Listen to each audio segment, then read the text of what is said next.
Welcome back to Canadian SME Small Business Podcast, where I'm thrilled to guide you through another enlightening session. Each episode is a deep dive into the elements that bolster our communities and underscore the necessity of rallying behind local ventures. In this episode, we are focusing on mastering career transitions and unlocking opportunities for your next professional venture. Joining us today is Brian Epstein, a seasoned coach with a wealth of experience in career transition, career management, and leadership coaching. Brian is an associate certified coach from the International Coaching Federation and holds a certification from the Coaches Training Institute. With over 20 years of experience across various sectors, Brian has made significant impact in the lives of many, guiding them through periods of changes and towards greater professional success. Today, he brings his expertise to our listeners, offering insights into navigating the complexities of career growth and transition. Good afternoon, Brian. Welcome to the Canadian SME Small Business Podcast. How are you doing today? I'm doing really well. It's a pleasure to be here. Thank you for so having much me. for joining us today, Brian. Your journey through career coaching and your dedication to helping individuals and teams achieving their highest potential is both inspiring and invaluable to our listeners.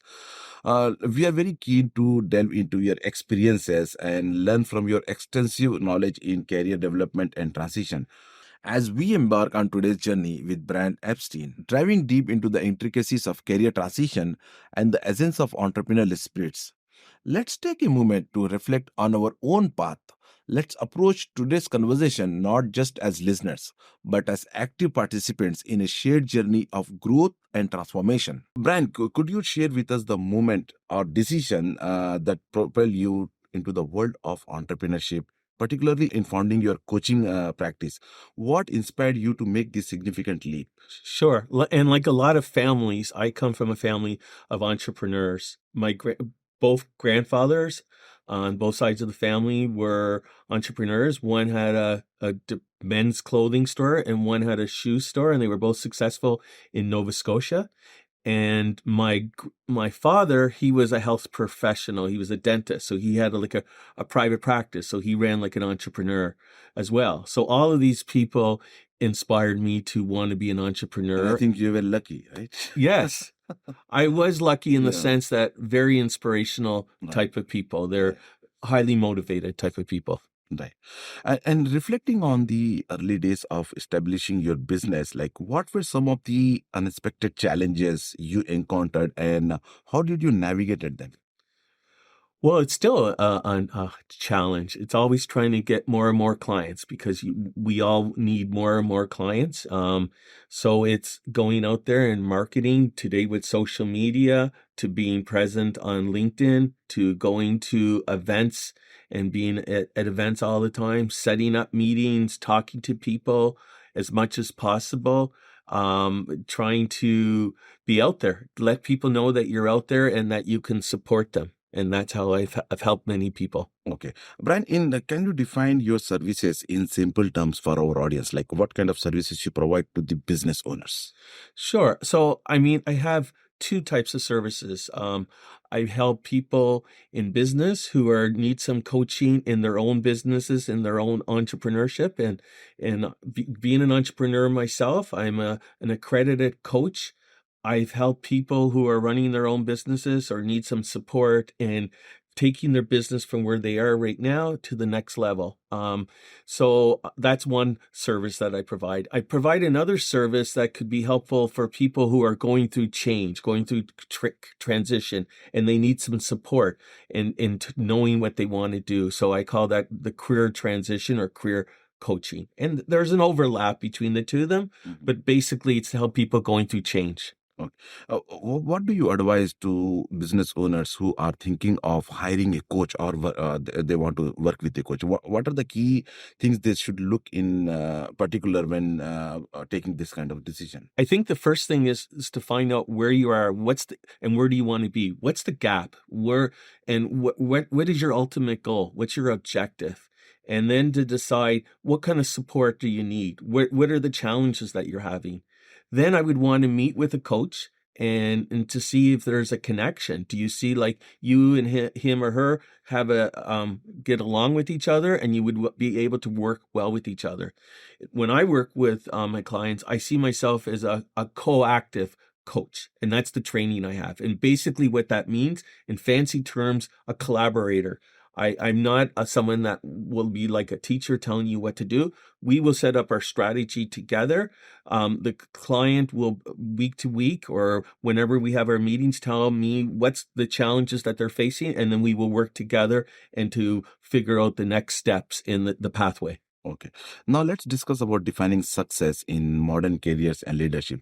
Success in careers and leadership hinges on more than just hard work, right? It's about adapting, learning, and strategic thinking. What does it take to be a successful in your career or as a business leader? I think it's a few things. Obviously, there's passion. You have to have passion and belief of what you're doing and what you're thinking and what you want to do, what's your goal, what's your objective, setting objectives for yourself, what you want to do. And if you have motivation and perseverance and realize that things don't always go the way you want, there's going to be downtimes, but not to lose sight of your ultimate goal. I mean, I know for a fact for myself, setting up my practice, there's been ups and downs, and depending upon the economy, depending upon the demand, the demand for my services comes down. But I'm very determined to make this happen, and that's the thing. And I think most entrepreneurs and successful people are determined, and they'll do whatever it takes in the right way to be successful. Right, as you rightly said, Brian, passion and determination is very, very important Yes. for anyone, who, either it's personal goals or business goals. And how do personal resilience and continuous learning shape our success in today's fast-paced environment?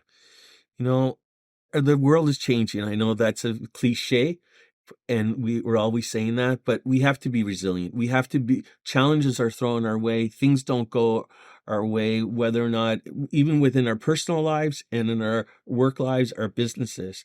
But if we're resilient and say, okay, this didn't work well, I got to get going. Grieve for a short period of time. We all need to grieve when things don't go well, but don't let that grief take over you. Think, I got to get going and I need that support. And I think that's where a coach can help, because we need to figure out a way to get through, move forward, and to find that next step along to reach my ultimate goal, my ultimate objective. Okay. Thank you, Brian, for sharing your insights on this. It's clear that embracing adaptability and a learning mindset is key to redefining success in any career or leadership role. In the wake of our enlightening conversation about the strategic integration of technology in coaching and business practices, let's take a moment to envision the future of our own enterprises. How can we, following Brian's example, leverage the latest technological advancement to redefine the service or product we offer? Let's challenge ourselves to be at the forefront of innovation, transforming our own businesses in ways that not only meet the current demands, but also anticipate the needs of tomorrow. Now, let's shifting careers is a pivotal moment many face with both anticipation and apprehension. Brian, could you share insights on how individuals can effectively cope with downsizing and transition smoothly to a new career path? Yeah, I mean, I've done helping people with downsizing for over 20 years. And when people first get the word of their downsizing, some people react in a very happy way. And so this is the best news that they might have gotten. So they were looking forward to it. Other people, it's a shock. And I think when the shock happens, it's how to get through that initial shock, get the support from their, is it family, a close friend? Is it another professional that they can help? Then after, take a little bit of a break, a pause, decompress after this happens. And then, what's the next step? Do I need some support to do an assessment? What I really want to do? This is a perfect opportunity to maybe make a change in the career that I'm doing, make an assessment, then get the support that you need, whether or not it's a resume, cover letter, making sure that it's up to date in today's standards, making sure your LinkedIn is up to date, and you brand yourself the way you want to be branded. You get out there and you talk to people, you do an effective work search, you do the effective network. But all of these things together is to make a plan. Just like a business person needs to make a plan in his or her business, somebody needs to make a plan in going through a career search. Right. It's a cliche, another cliche, if I may.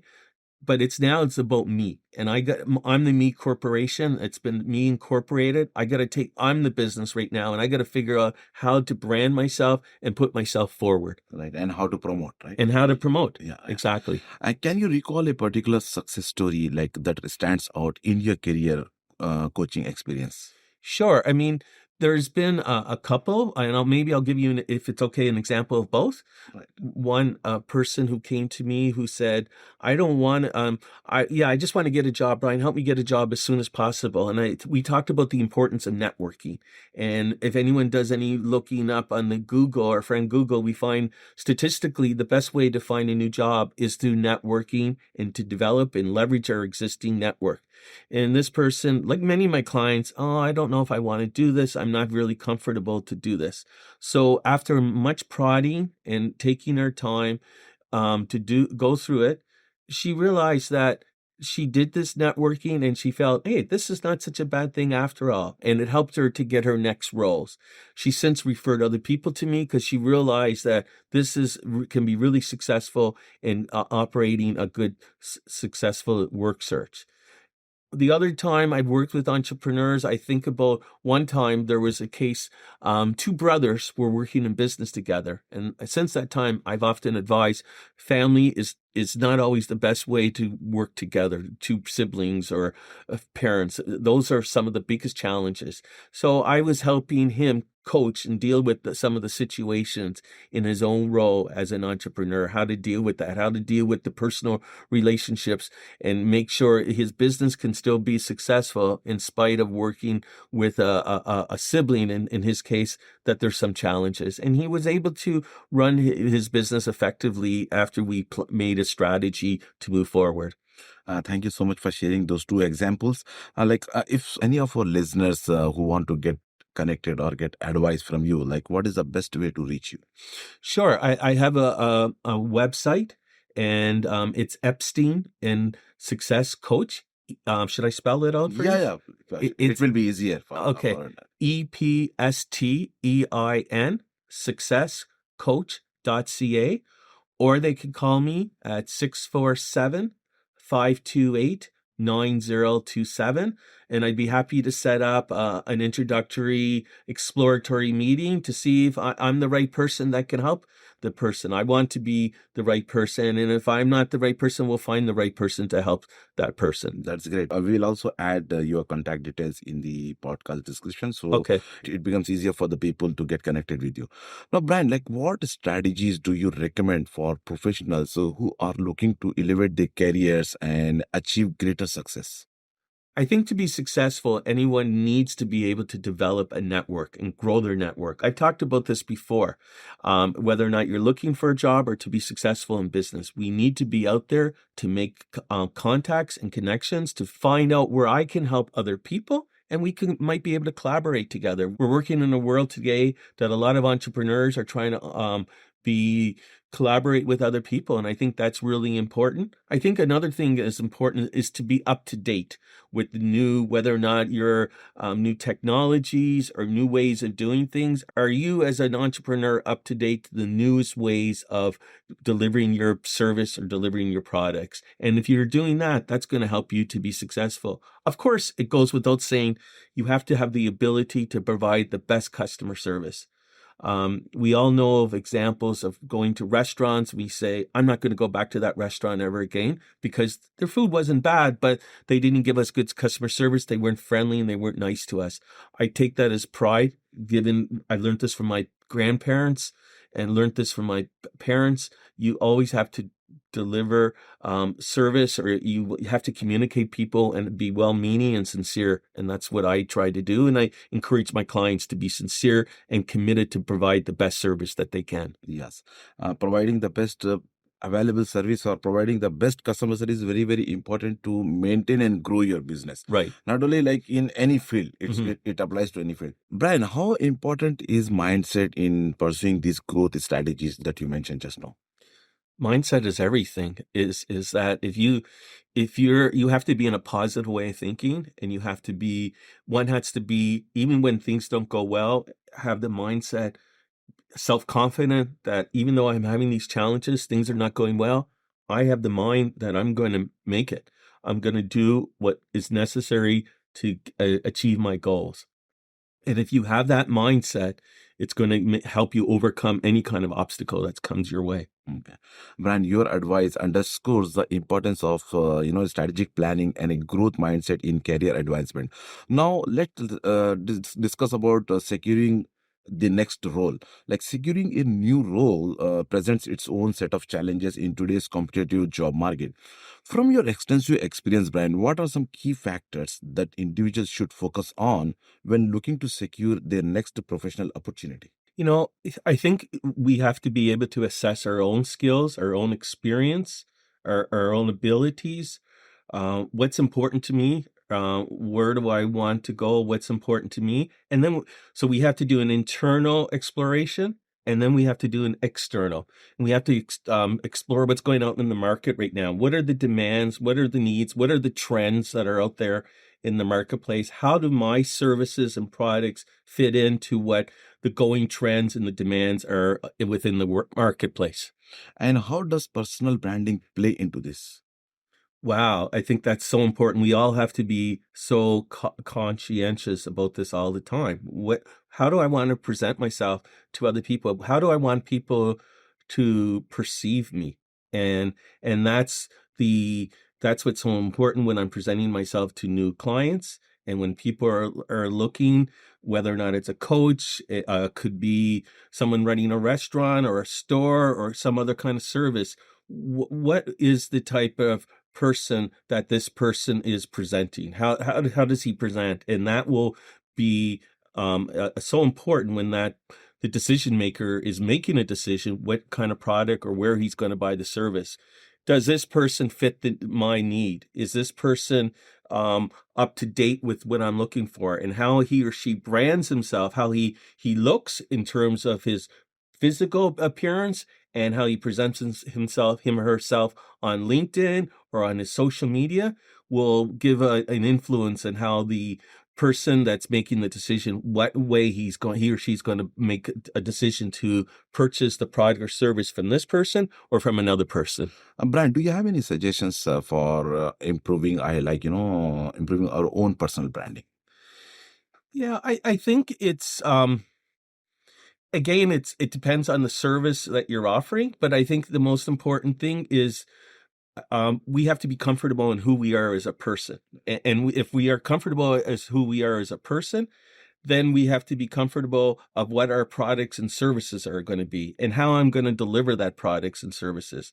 And as goes back to what I talked about before, how am I going to present it? What's the customer service that I'm going to offer people? And I think it's always important to develop our own presentation skills, our interpersonal skills, our ability to communicate with other people. Some of it is we're lucky that we're born with certain types of traits and abilities, but others that we may need to develop. And some things don't come as natural as other people. And that's why people need some support and professional development and coaching to go along with it. That's the role you play. It's a very, very important role, right? Exactly. Exactly. And that is my role because not everybody can be is perfect in everything. I've worked with some people who have a very good technical skill and then all of a sudden they're owning their own business or they're now a leader within their organization. And they said, you know what, I did the technical skills, but now I need some support ensuring that I manage the people and I lead the people properly. And that's where I need the support to ensure that I communicate effectively and I resolve the issues to well. So it's important that I have somebody who's on my side, who's my advocate, who's not my partner or my spouse, who doesn't have such a close vested interest, who can have an objective interest in making sure that the client is successful. Right.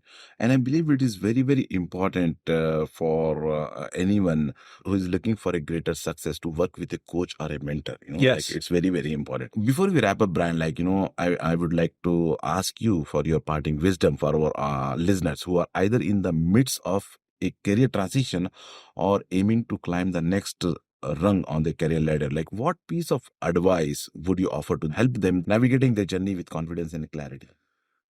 Being open-minded, be flexible, Be open to what other persons might suggest to do. Go out there and research, talk to as many people, but be open-minded and flexible. I think those are the important things, whether or not you're in a career or a business, because being open to learn from other people can really be help you to be successful in your business or and your career. As you rightly said, keeping your mind open is very, very important. When you keep your mind open and receptive, you're open to learning a lot of different things and on different subjects.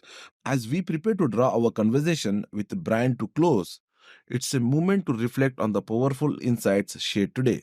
From embracing the entrepreneurial journey to the strategic use of technology in business, there is a wealth of knowledge we can apply to our own ventures.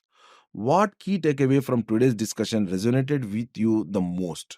Let's not just live inspired by Brian's story and advice. Let's take actionable steps towards our own goals, armed with lessons we have learned today. Brian, thank you immensely for joining us today and for the wealth of knowledge that you have shared today. Thank you so much. It was a pleasure hosting you. Thank you so much, and thank you for having me here today. Brian's journey from a career professional to a successful entrepreneur is a powerful narrative that illustrates the essence of taking calculated risks and embracing change. To our partners, exclusive banking partner RBC, exclusive shipping partner UPS, exclusive accounting software partner Zero, and exclusive email partner Constant Contact, we extend our heartfelt thanks for your support for the Canadian SME Small Business Podcast. And to our listeners, your drive to learn and apply these insights propels the SME community forward. Don't forget to subscribe to Canadian SME Small Business magazine at canadiansme.ca for more strategies, stories, and insights. Until next time, keep pursuing growth, embracing innovation, and striving for excellence in all your endeavors.